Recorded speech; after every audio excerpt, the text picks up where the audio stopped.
Alright guys, we have our push rod ends tapped in. Push rods are done. We're gonna remove these rockers, remove the head,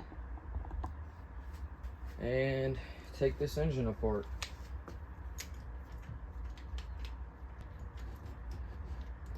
What I recommend you do is don't measure or don't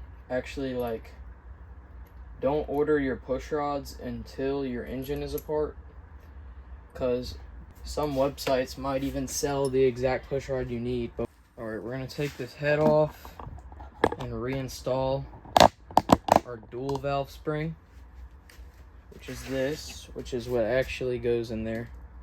It's what came in the head.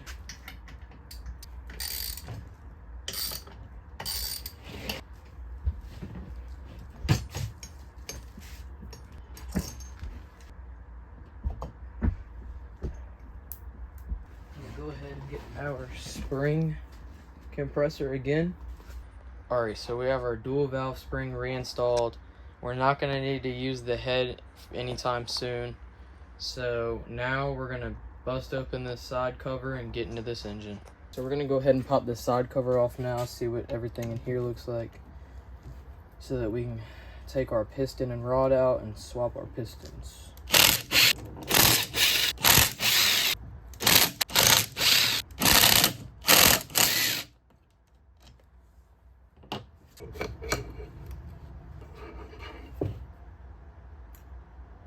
So right now I'm just going to wipe down the inside of the block very thoroughly to get anything that might potentially be in the block. Just wipe it all down, get everything out. Took the cam out. Looks like it's in good condition. I'm just going to go ahead and give every single part in this block a wipe down, including the lifters, everything. So now we can remove our rod cap. So now that we have our rod cap taken off, we can come over here and we can rotate our piston until it gets right there. We can reach in and push the rod, and we can eject the piston out from the cylinder. Alright guys, I have wiped down the inside of the cylinder. We can remove this stock Predator piston.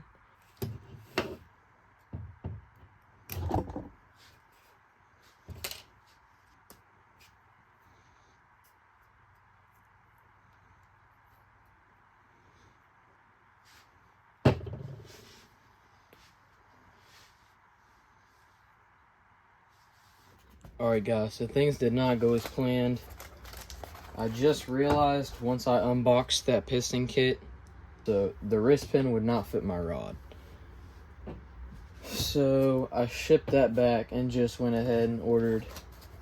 Apparently even the stock pistons can handle up to like a lot of RPM and a lot of abuse. So I just went ahead and ordered a Tillotson flat top racing piston from Go Power Sports. Got all that stuff. Stock wrist pin. Got our piston, our rings. Hopefully we don't have any problems with it. Show y'all how to install these rings and get this set up, and then we can put our piston in our cylinder and get everything situated. Alright, so we have our rings laid out. This is our oil ring, goes on the very bottom. These two thin oil scraper rings. These pretty much sandwich that brass one right there, one on top, one on bottom, and the rigid one in the middle. So they go like that, pretty much. I'll show you how that's done in a minute. Then you have this ring with a black face on top. That's going to be on this second to last ridge in the middle. Then you have this ring with the chrome face, and that's going to go at the very top. Alright, so we've installed our first set of rings. I don't know if y'all can see that, but we have our ridged looking oil scraper ring in the middle, and then we have those two actual scraper rings, so one on top, one on bottom. Those don't really matter, like there's no specific bottom or top ring for those at least. But these other two rings, this black face one is what's gonna go on the next notch up in the middle right here. And then this chrome facing ring, the polished looking one on top, is gonna be like the very top ring. You want any numbers or letters facing upwards on the piston. So letters are right here, so we would install it like this and not like that. All right, I just installed the first compression ring, or letters facing up, and you're gonna want to set this gap right here on each ring 120 degrees apart from each other. So you don't want these notches lined straight up with each other. Now we can take our rod, make sure this arrow is facing down, as well as the long side of the rod, or the oil dipper stick, and the longest part of the rod that's facing down. Stick that in there, and we can slap the wrist pin in real quick. Alright guys, so here we have some assembly lube. Got everything nice and lubricated. I'm just gonna put a little bit on the wrist pin real quick, both edges. Now you're gonna want, again, to have the arrow on your piston facing down, as well as the long side of your rod. You can see the longer side of it. You want the arrow and piston facing downward. Now we can go ahead and install our wrist pin. It's gonna pass through our rod and out the other end of the piston. I have one circlip installed in the little groove inside of the piston. I'm going to install the other one, so you can hear it snap in there. And if you can freely spin it around in there, it should be seated pretty well. Alright, so here I have a piston ring compressor. Basically put it on the piston and it squeezes the ring so that you can install the piston. And the way you're going to do it is you're going to put your piston inside of here, making sure that the skirt of the piston, this part, is sticking out of here so that you have something to guide it into the cylinder. Oil the inside of this with 10W30 oil, as well as oiling the inside of your cylinder walls. And you can just brush it around with your finger. So I have it installed now. The rings compressed and the skirts sticking out at the bottom. I want to make sure the arrow's facing down, long side of the rod's facing down. Just tap the edges of the compressor with a hammer lightly in a circle all the way around. Use the back of the hammer, a rubber part, to tap in the actual. There we go. Now we can turn this around and connect our rod.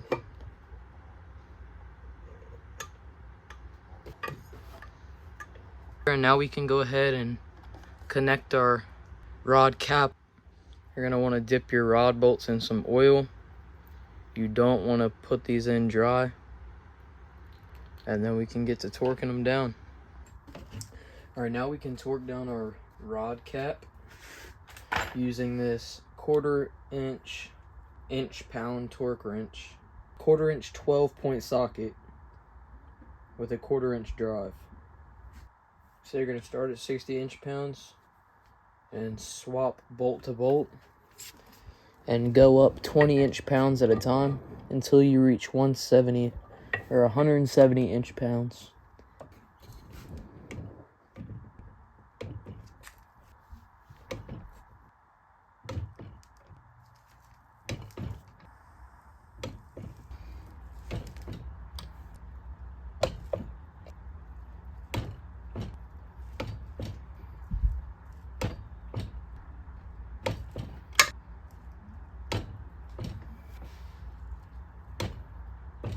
So we got those all torqued down.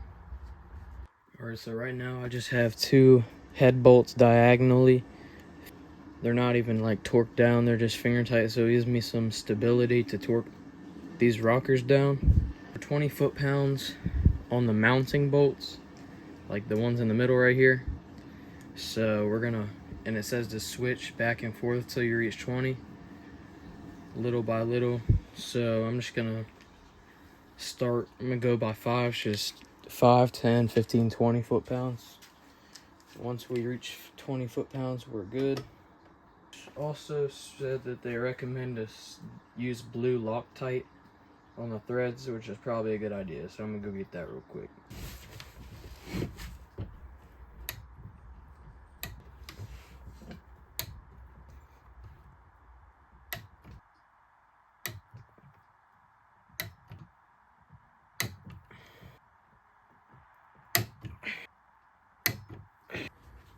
Alright guys, so we're gonna go ahead and set up this dual bearing billet side cover. And it comes with an O-ring, this O-ring gasket that you put around this notch around the whole entire thing. So we're gonna go ahead and put that on. Actually gonna try and use the wrist pin to roll it in to place.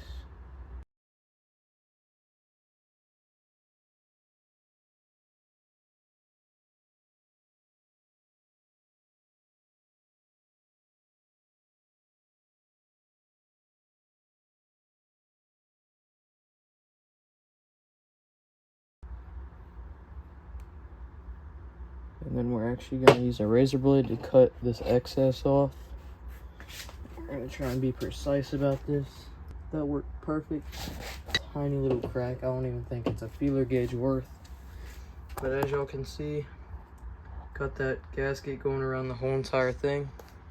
Or O-ring, I should say. Get these. It comes with thick and thin ones. These are the thins that are stuck together. So these are thick and these are thin.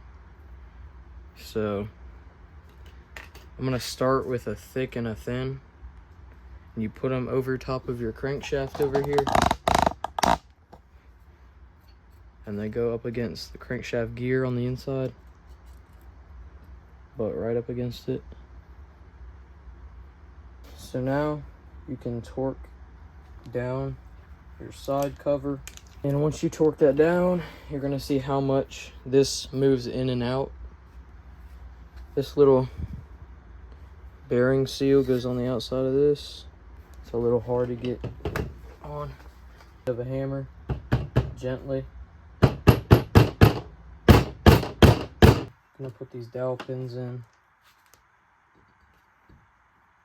Alright, so I actually had to remove 2 dowel pins, one from the top and one from the bottom, because they do not, these are too big for the dowel pin holes that are in the block. Alright, so we got it on. We have our 1 thick, 1 thin shim on, and you're gonna want to torque it to 17 foot-pounds.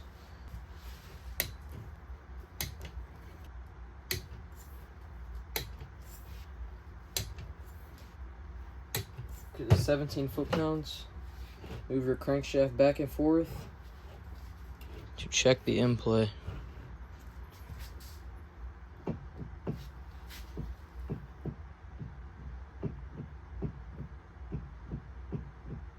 It's a little too much, so I'm gonna add 1 more thin shim on there, and then we'll see what it looks like after that. So I took the side cover back off and added 1 more thin shim. Now I'm gonna torque these back down and see what in-play we have. Can move our crankshaft. Just barely moves, slightest. So we're gonna stick with that. Now we'll be installing our head studs. Now you can back 2 of the included nuts together and use 2 13mm wrenches to torque them down.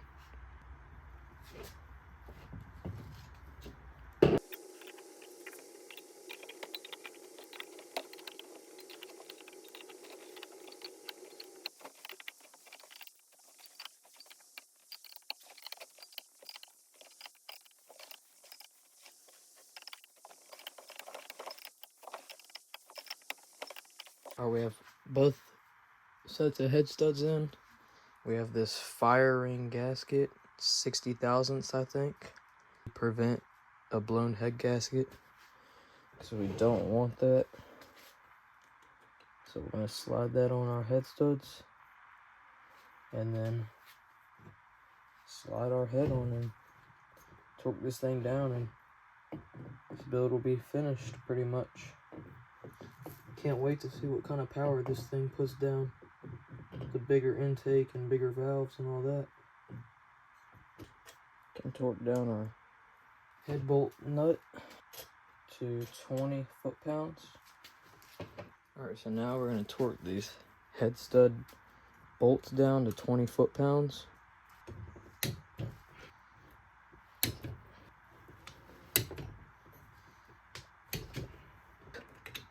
Rockers installed. This thing's looking gorgeous right now. So much billet on this thing.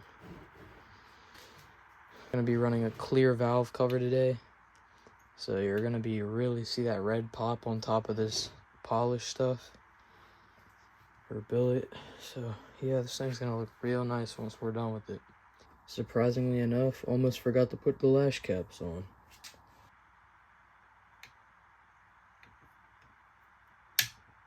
There we go. So now we have our lash caps on real quick. Get them all nice and set up and stuff. And then, alright guys, well, solve that problem. I don't know how that happened, but the push rod on the exhaust side, for some reason, went to the middle of the head instead of going into the lifter. But for right now, I'm gonna go get some rest. Pick y'all back up tomorrow and we can finish this build. And then hopefully break in this engine.